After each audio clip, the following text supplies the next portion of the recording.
Good afternoon, everybody. Thank you so much for taking time out of your business to spend a little time with us here in the studio. I am really excited, joined by my co-host, Mr. Chuck in the truck, the amazing. I'm not going for the last name today. Not today. You're not going to give it a shot. I butchered it. Staszkiewicz. There you go. Yes, Was it sir. close? Was it close? Not Do it even. again. Oh man. Do it again. Do it again. You can get on the over and under though if it takes Jen over 50 episodes or under 50 episodes to get it right. We have a financial pot boiling. Jason, do me a favor. You give it a shot. Introduce today's podcast. You're the professional at this. Okay. So on the spot, what episode are we on? 24. 24. Okay. You are number 24. The big 24. All right. What is up, everyone joining? This is the Catalyst Podcast, and this is the big 24. And I am super excited to be co-hosting with Miss Jennifer. Miss Jennifer is also the CEO for CI Web Group, as well as the host as this beautiful podcast with her co-host, Mr. Chuck Schwadovic. So there we go. We'll get the laughter out. We'll get Let's go. Yeah. Let's go. Bow, bow, bow, bow. Share this podcast, everybody.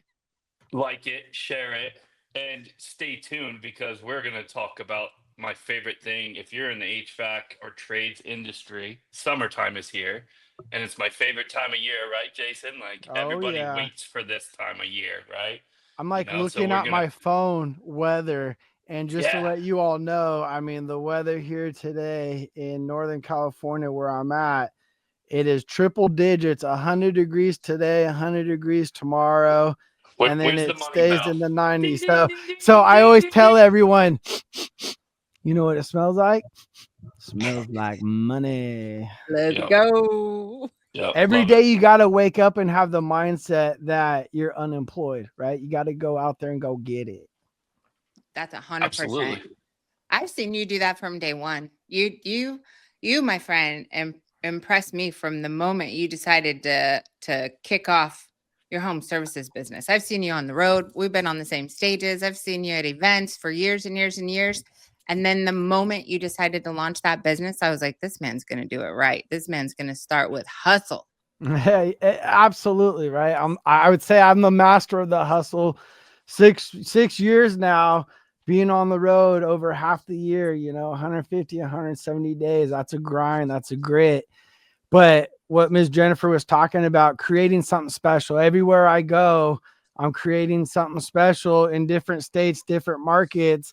And I'm showing people what the 4-minute mile looks like. But it was really time to create something special with my own market. And what gives me the great opportunity, which a lot of business owners don't get the opportunity, right, is I got the opportunity to go into so many different operations and businesses and see what worked, what failed. I've been at the big tables with the big dogs, right? And I'm always a fly on the wall, and I'm always trying to surround myself with people so I'm not the smartest one in the room. There's a great quote that I love. In order to be a great teacher, you got to be an even better student. And it's one of my favorite ones, Jason. And you know what? Like, thank you for all you do. Not just for the business owners, but for the technicians. You're changing people's lives at the ground level. And, that was one of my favorite things. I'm a tech first and turned business owner, and I loved working with my guys. I loved watching them come in making 35, 40 grand a year to making 200,000 plus, like that, just changing their lives. Right. And I commend you, Jason, because dude, you're not just talking the talk, you're walking the walk. You're in there with technicians, you're in there with business owners, and you were like, hey, I'm not going to just talk about this. I'm going to go start my own company so I can do it right alongside you guys. You're in the trenches with them. It's fantastic. There's not too many people that do that nowadays. So thank you, my friend. The thing that I always see, right, riding along with people, their bigger goal is to start their own company. And that really, as a business owner, as a leader, as a trainer, you should always try to promote people to get them up the mountain with whatever they want to achieve. Don't hold them back. And so I always hear people say, hey, I want to start my own company, but this. I want to start my own company, but this. And everyone has their own fear, obstacles, and challenges. And when I started Royalty, you know, having the platform that I have, I said, I also want to showcase this and show people that it's not easy. It's a grind, because a lot of people think that, hey, I'm a good technician, I'm a good installer, and they're going to be a good business owner. Right. But there's so much. Yeah, there's so much. And again, I came into this as prior law enforcement 15 years ago to a technician installer role, and progressed myself to where I am today. And I'm still learning every single day. I'm always a student. I'm no better than the warehouse shop cleaner guy, you know, and I can learn from anyone and everyone. Yep. Do you remember Tech Daddy? Remember those videos back in the day? Tech Daddy? Yeah. Yeah. That's like, that was my training back in the day. Now you're dating yourself, Chuck. Hey, bro, I got gray for a reason. But yeah, no, me too. Like, that was, and that guy still had, you know, there's still some things that he taught that are still used today. But you're right. Like, you can't just stop at, if I would have stopped at Tech Daddy, where would have I been? Right? Like, if I would have just watched that series and been like, oh, I'm the ultimate tech. No. Like, you got to keep going. You got to keep listening and training, because things change so fast. Oh, absolutely. Yeah. Our industry is changing fast, especially with all the technology. I mean, you know, 5 years ago, we were old school in the trades. Now everything's adopting, you know, and everything's progressing forward with AI and technology and this and progressing. And if you're not progressing, you're going to get left behind. Just like I always say, Toys R Us, right? Toys R Us, they were left behind because Amazon shut that shit down real quick. Yeah. You gotta adapt with what's going on. Blockbuster, perfect example. There's thousands of them. It's like the business graveyards. Well, they thought they were untouchable. Those who do not evolve. You can be at the top of the mountain, but you can also be right underneath that shovel real fast too. Yeah, absolutely. I love the fact, Jason, when you started, I think that you innately, through experience, knew that you needed to set up all the technology, you need to set up the systems, and like those things were all out there. And I saw you invest early on in all the right pieces. But at the same time, I know that you knew those aren't going to be automatic problem solvers to be able to start cash flowing right away. So you also had the same level of energy in your personal grind and hitting the streets.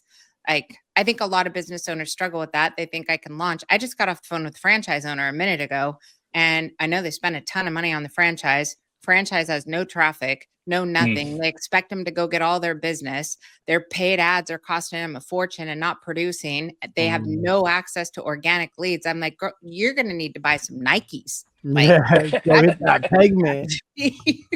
Right? Yeah. So what did you like outline what your equation was from startup? From what was your equation? Because I saw you make a lot of very intelligent moves quickly. Yeah, I knew it wasn't going to be cheap, and I knew I wanted to do it the right way. And starting the right way is a big fear, right? Because it's expensive. And being a startup company, also starting, so just to let you all know, June 1st next week starts 1 year anniversary.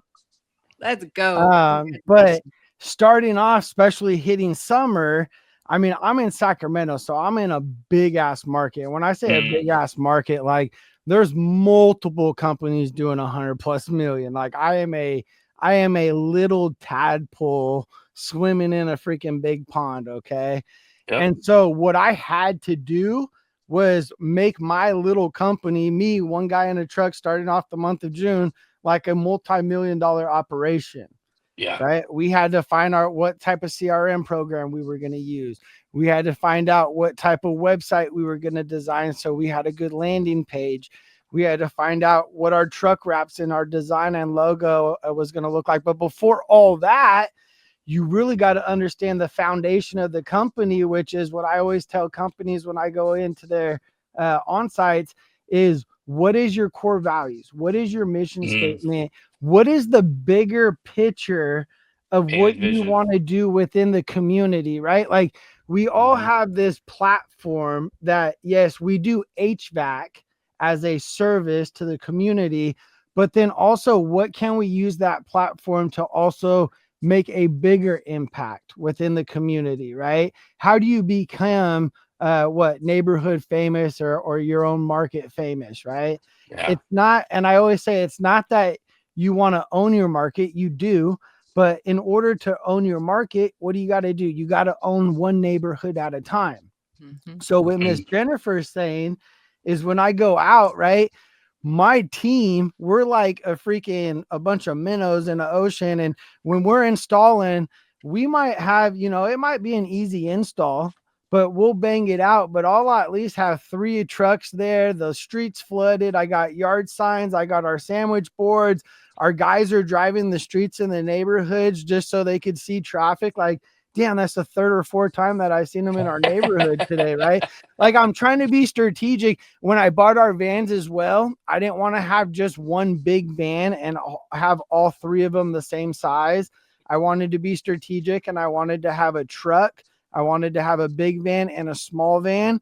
So even though there was 3 trucks on the road, right, when they see them multiple times, they're different. So they're like, man, I always see them. And that was how I was thinking strategically when I was trying to move the chess pieces was, okay, so if we only have 2 trucks, right, I don't want 2 big van trucks. I want a small van truck, and I want a big van truck. And then, okay, so after that, do I want to buy another big van truck? No, I'll get a parts truck, which will be, match the fleet. And I also, when I go to companies, I think it's kind of tacky, and I get it during COVID, a lot of growth within companies, and there's a lot of shortage with vehicles. But I always think it's tacky when people have like Dodges and Fords and Chevys, and it's all a mixture of different brands.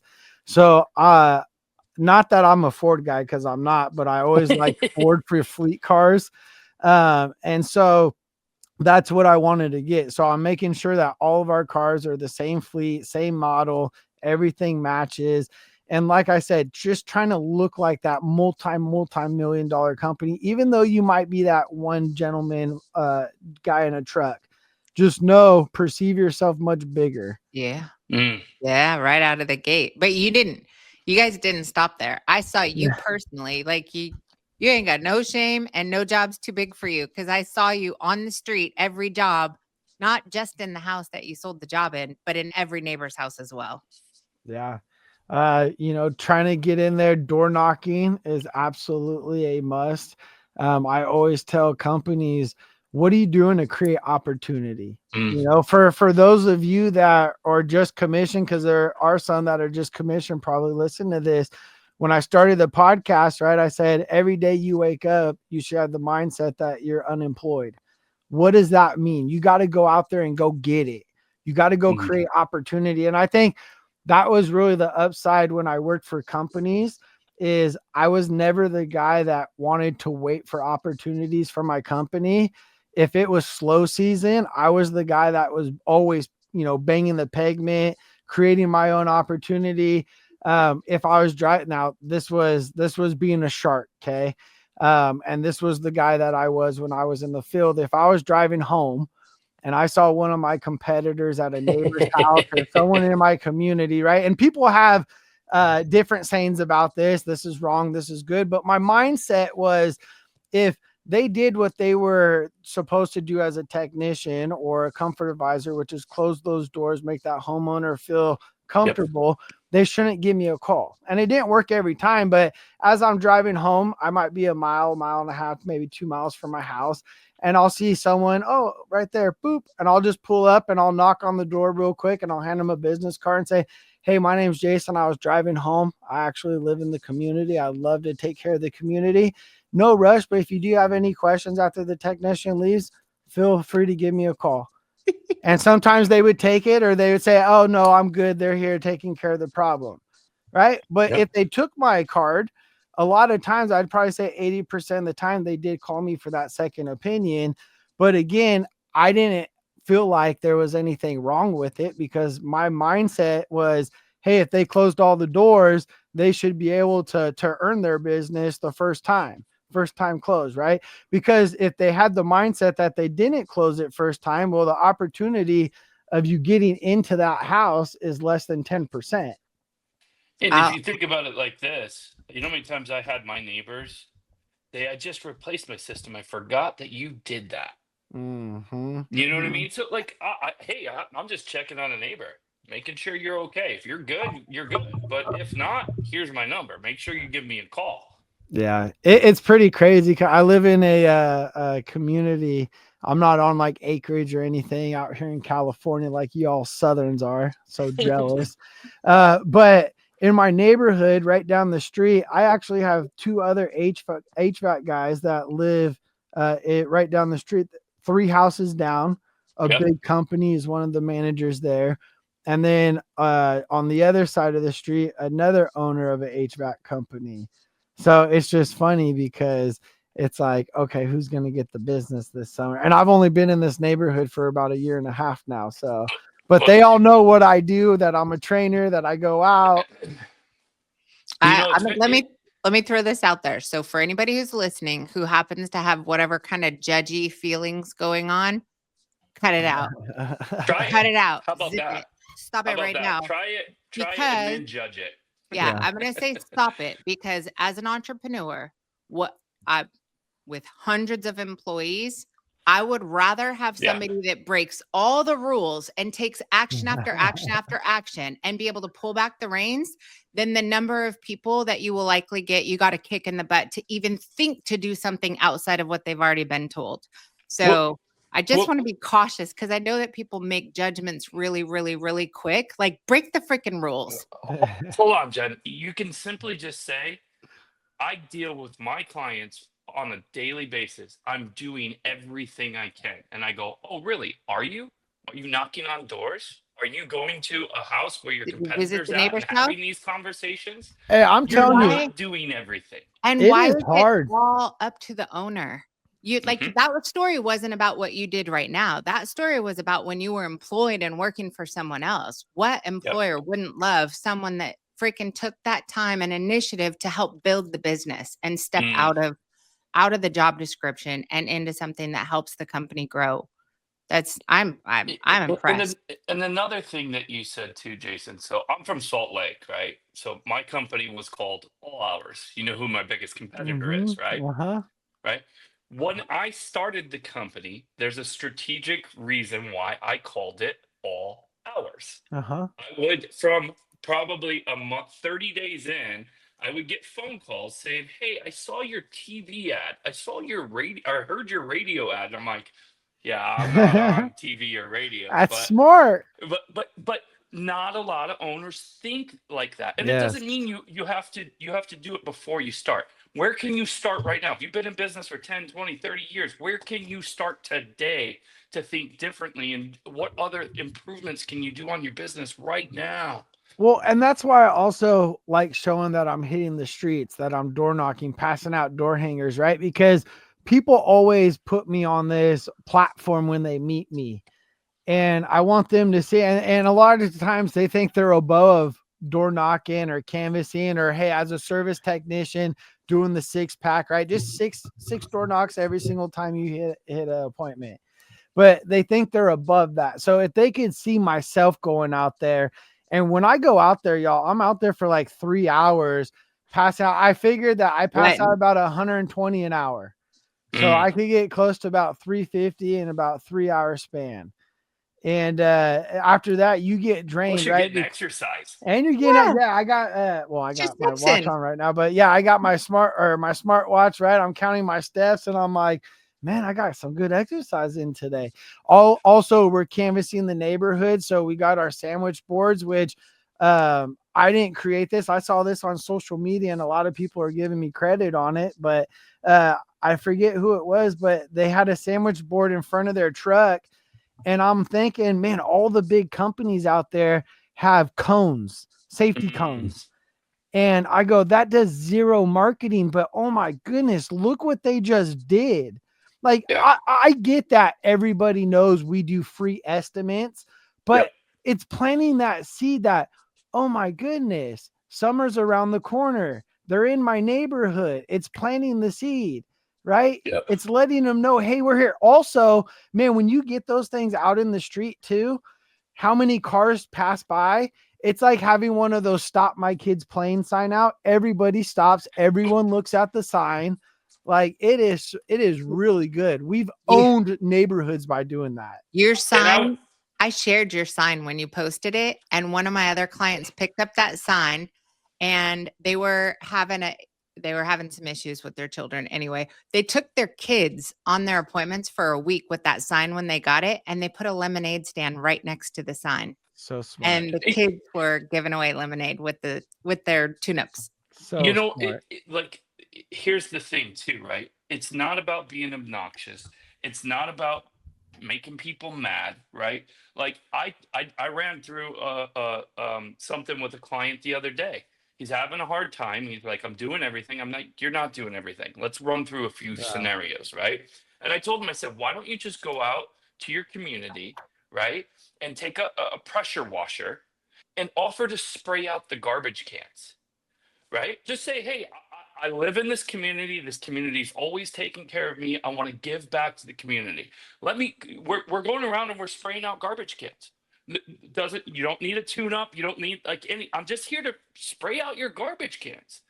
Here's the thing, right? You may not get that client today, but the next time they have a problem with their plumbing or heating and air, they're going to remember the guy that sprayed out their garbage cans versus the guy that's on Google. I'm sorry. Because Chuck just hit a good point, right? People don't remember what you say. They remember the way you make them feel. Yep. And when you can make them feel like that, and it's not even what you're out there supposed to do, right? And you're being sincere and genuine, that's where absolutely, Chuck. Think about it. If someone came and sprayed out my grandmother's or my elderly mother's garbage can, and my mom told me about it, right? I'm going to be like, what? Tell me the name of that company. I want to know who they are. So how fast is that? It's not just spreading with the household that you're doing. How many people are they going to tell that you came by and sprayed out their garbage can? It's an amazing. We had something, Jason. I think you'll like this one, and you've probably seen it before. But we just on our door hangers, it said, we just want to make sure that your kids and pets are safe. We're doing big work with big holes, and if there's any problems or any debris flows in your yard or anything like that, please give us a call. We'll come make it right. Mm-hmm. That was on our door hangers. We weren't selling them anything. We were just letting them know that we were there. Mm-hmm.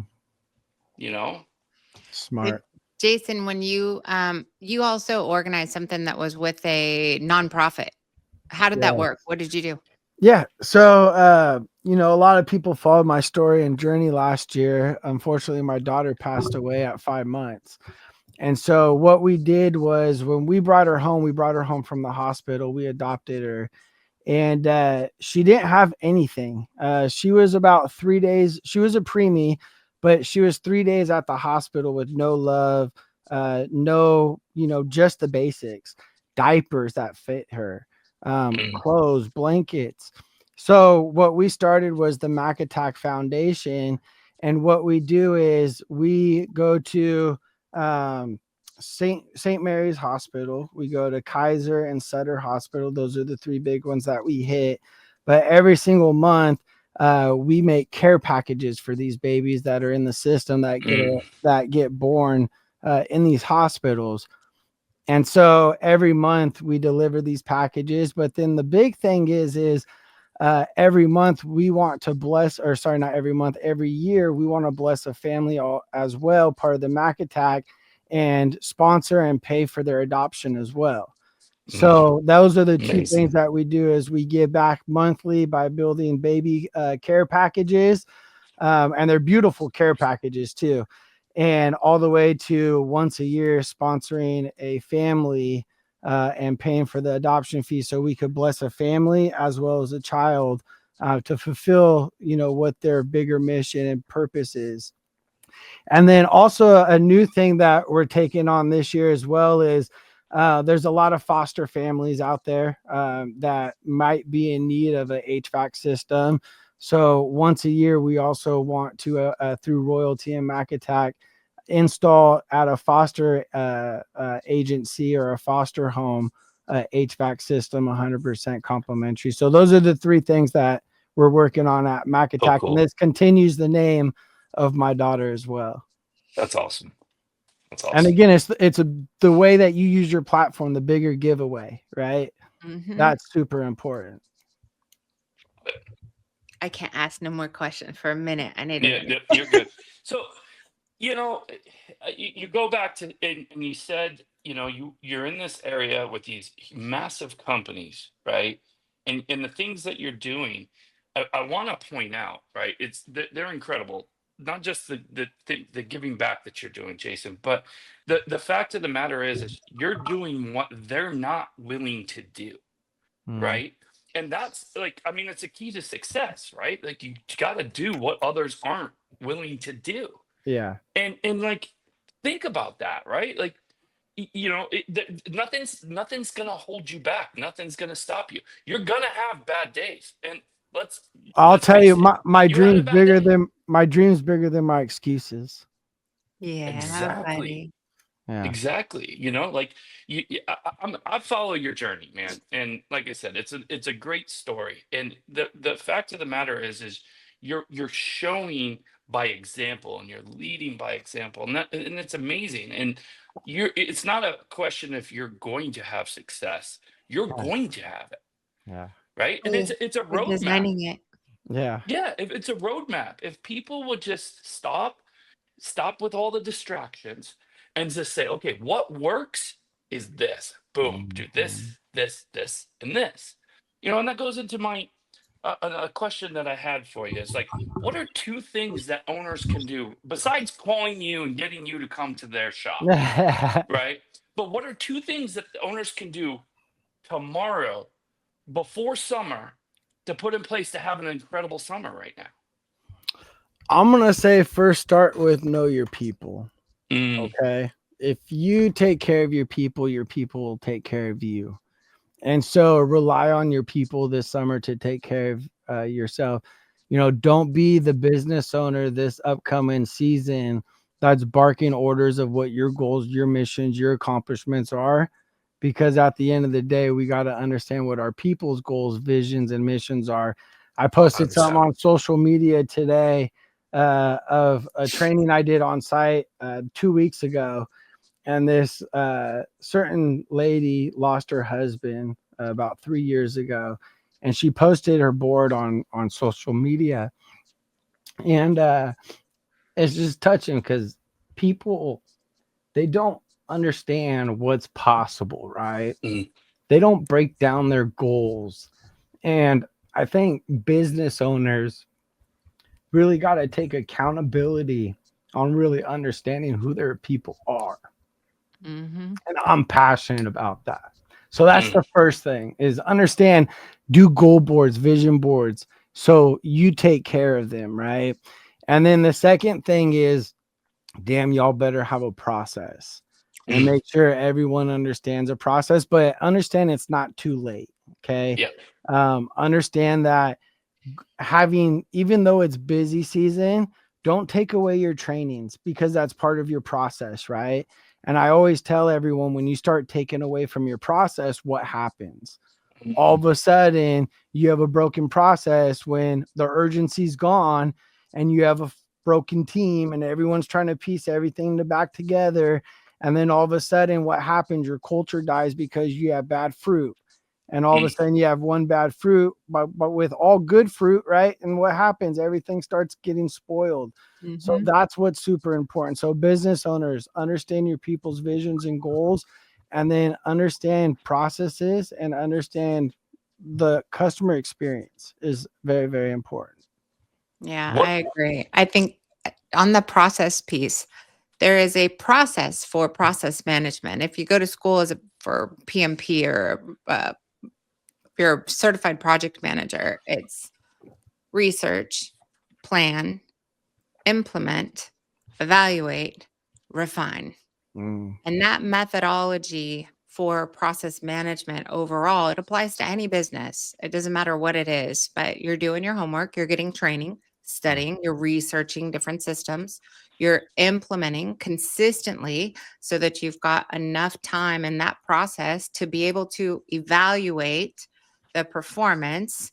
And when you get into the evaluation portion, this is when third-party evaluators become very important to the Oh, process, super. right? Yeah. Those blinders, we only see through our own kaleidoscope, and it's very hard to audit your own results.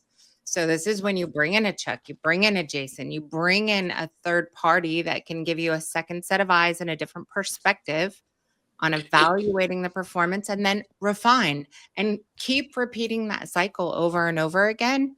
You'll get better and Yeah. better. And your people will tell a stranger more truth than they will tell you. It's 100%. And you talked about knowing your people.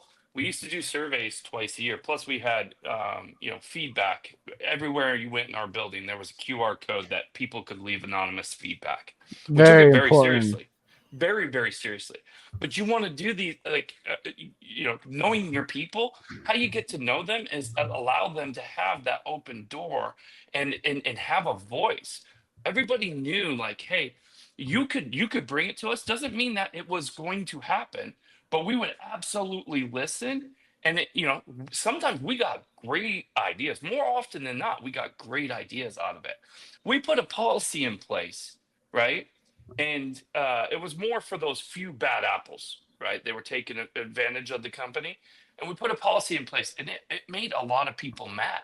But instead of having people just walk out the door, they said something to us, and they gave us the reasons why it upset them, and we were able to go in and make a change. And it didn't affect our culture. It actually improved our culture by doing it.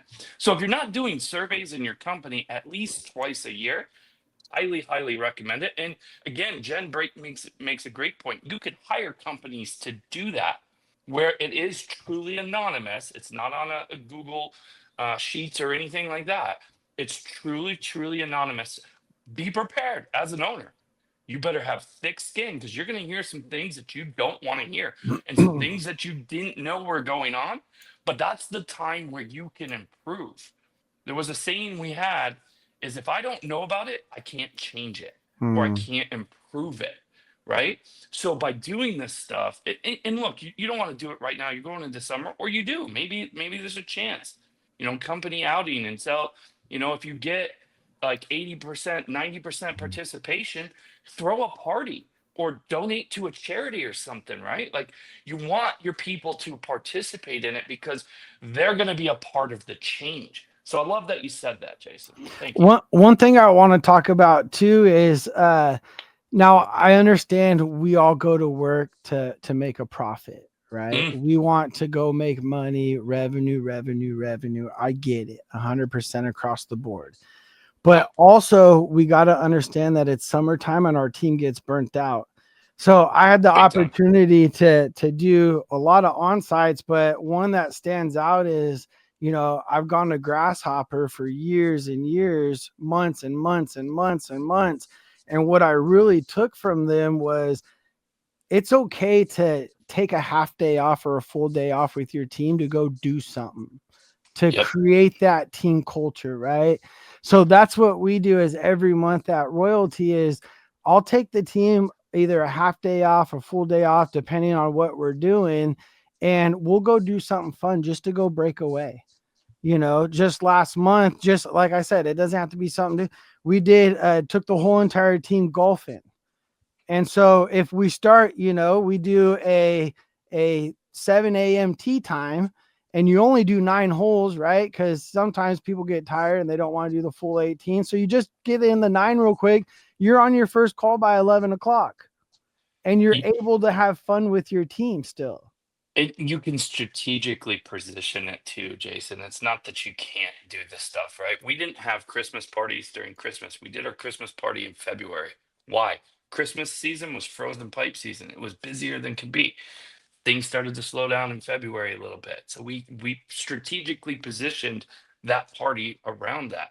and it's absolutely important. We put in metrics of if your department hit the goal, then they got a party, right? Mhm. But you were still being recognized. We had employees of the month, yeah, celebrating with your people is super important, especially when it's hot. Most owners now, right? They forget about what it's like to be in the attic sometimes. So bring yourself back there. Put some popsicles in the Mm, freezer. mhm. Little things like that. My people used to tell me that was better than any bonus I ever got because it showed you cared. I got the wet towels from Amazon, right? The little cooling towels. They were Chamois. they were Even $3. even better. So see this right here on my neck. Yeah. Oh yeah, that's a Coolify. Oh, so That's yeah, a portable AC unit right there. It's nice that's a and cold. that's a Technology. Coolify. I know that well because my hysterectomy caused menopause instantly, and I lived in that for a year and a half.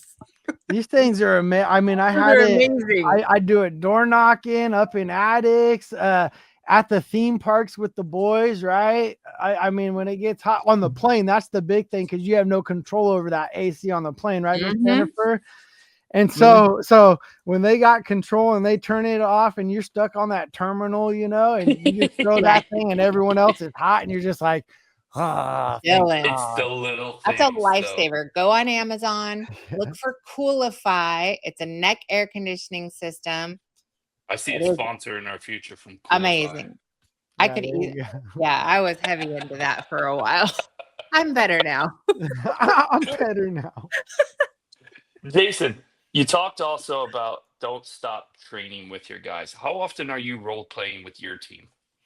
So it's difficult because I'm still on the road, right? Sure. But I'm still training every single week, Yep. regardless if it's via Zoom, virtual training. There's still some type of contact. And here's the thing, those contacts don't have to be an hour training, 2 hour training with your team. It could be a quick huddle for a quick 15-minute training. Yeah. And kind of go, yes. So pause on that. So I just want everybody to soak that in. Jason runs 2 businesses. Yeah. One of his businesses requires travel almost every week. Mm. Travel, which that is very difficult. And he's running a heating and air conditioning company and is still making sure that that huddle, or we call them stand-ups in the digital world. We have a stand-up with our dev team, right? You're still making sure that that takes place. No excuses. Yep. That's with a heavy travel schedule, with a family, with children, with remodeling your entire shop, with you still running jobs, right? With you jumping on and doing podcasts, and with you doing marketing. I mean, you're the epitome of what I would love to see in our owners. You're generating content on a regular basis. You're doing your own marketing. You're guerrilla style marketing. You're also training your competitors. Like, and you make sure that the fundamentals, the brass tack, right? Dribbling and free throws, that you don't miss the things that are critical, because you treat this like an entrepreneur, not like a technician, and you take responsibility for the things that an entrepreneur is responsible for. And I admire you for that. Thank you. And one thing that's big is, me being on the road is communication. That's big in a company, is how you pass the baton, how the communication is. And so not only do we have those weekly huddles, but we also have, if you look at our group text message threads, right? We let everyone know what their goal, like what their expectations are the night before, so they're not getting bombarded. Then we set goals as well. So how many we want goals and expectations. We send pictures, we celebrate our wins. Like, that's how you create team culture right there. Everyone has fun with what they're doing. Everyone knows what's going on. We got pictures of the installs. People know what's going on. And this is, again, the whole entire team. Really big right here. I wish I had one in front of me. I don't. Do I? Oh, I do. Bam. All right. So see, values. talk the talk and walk the walk, right? I go into companies. We were talking about core values earlier. And it's so funny. You could have your core values blasted all over the walls of the company, but do your people actually understand the fundamentals of the Bible of the company, right? What they stand behind. And it's crazy because I go in there and I'll say, hey, what's your mission statement? And they're like, I don't know. Mm-mm. I even ask owners that. Yeah. And they'll say, I don't know. You know Right? what's funny?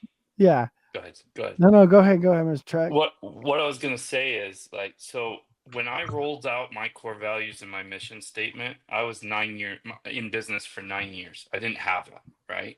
And I had 130 employees. So again, it's never too late. But how I did it was I made it fun, printed it out for everybody. I had little cards with it on them, right? And then for the next like 2 months, I went around and if they could name, I think it was like Yeah. 5 of the 10. I was literally handing out Money. $100 bills. Nope. I was like, if you could name, so what did that do? We made it fun. We had a process behind it, and it like they were practicing. They were sitting down practicing. Okay, number one is this. So it's never too late, guys. And it's that simple. You got to have the consistency, but make it fun. And I love the fact that he showed you all the messages between the company. Your people are begging for accountability. They want it, but it doesn't have to be you're getting at it, do this, do that. It doesn't have to be that. It can be fun. Yeah. You can create all these different things and be the Google of HVAC. Be the fun company that everybody wants to work for. Yeah. You have an employee problem, it's going to go away really quickly when your employees start to tell all their friends, hey, come over here and work. We have an awesome time. Absolutely. Just mentioning it real quick, right? So this is one of the text messages from one of our managers said, first person to send a pic of their core value cards gets Zelled $10. First person to show me in person and play hide and seek, find me, gets $20. The first person to find me and recite it without looking gets additional $20. So that, and then all of a sudden everyone's sending, oh, you can't see you. Everyone's sending in their cards, right? Everyone's buying into it. Like that's how you get the buy-in. And that's just a checkup. Hey, they're in the field maybe instead of being in the office. Hey, who wants to be the first one to take a picture for $10, right? That's their lunch. Talking about lunch real quick, be different than everybody else. You could ask all my installers. Every install that they do, I feed them. I've been an installer. You talk about taking care of your people. I know that job sucks. And I know it at 100 degrees, it's 140 up, 150 up in the attic, right? Yeah. And they're laying ductwork down. They're touching hot pipes and stuff. They're burning themselves. Their body's going through some shit, right? Especially hell. I call this week Hell Week. Get your body adjusted to it. And since day one, since my first hire installs, every install that we've done this year, since I've started, I've done it since I've been a comfort advisor. I go out and I go to every single installs and I learn from my fuck up and my mistakes, right? And I show my installers that I appreciate them. And I always brought them lunch, and I carried that as a business owner. And it's not, hey, this is a $5 hot and ready. My dispatchers, my CSRs call each lead and says, hey, what do you want today? We'll personally drop it off, or we'll have DoorDash come bring it to you. You tell me what you want. Yeah, there's no excuse if with DoorDash. I mean, you can get it costs $60 to feed 2 guys on the team to eat whatever they want, and they're taking care of their body, because installers like to work through their lunches, which is fine. But know that if you don't provide them lunch, they're probably not going to eat. And here's the thing too. It's like, would you rather them stay on the job, keep focused, have the energy, or stop, go to a restaurant, waste an hour and a half? Not like, come on, you're not wasting money. You're actually being very efficient by sending them food. It's that it really is that easy. If I need the crew, my guys are sitting behind a computer chilling with their shoes off. Sure. But if I need them to sit up on a project we need to knock out by 3 a.m, all it takes is a little bit of food, and that crew's like, I'm in. I'll do it. I'll do it. You guys, I'll send lunch to everybody that'll help us knock this out before 3 a.m. Meetings at 6 a.m. And they're down. Well, and if you think about it on the flip side too, if anybody hands your guys a recruiting card or says, "Hey, how do you like working over there?" Good chance that that guy may be coming to work for you or interview at least, anyways, because your guys aren't going anywhere. Mm-hmm.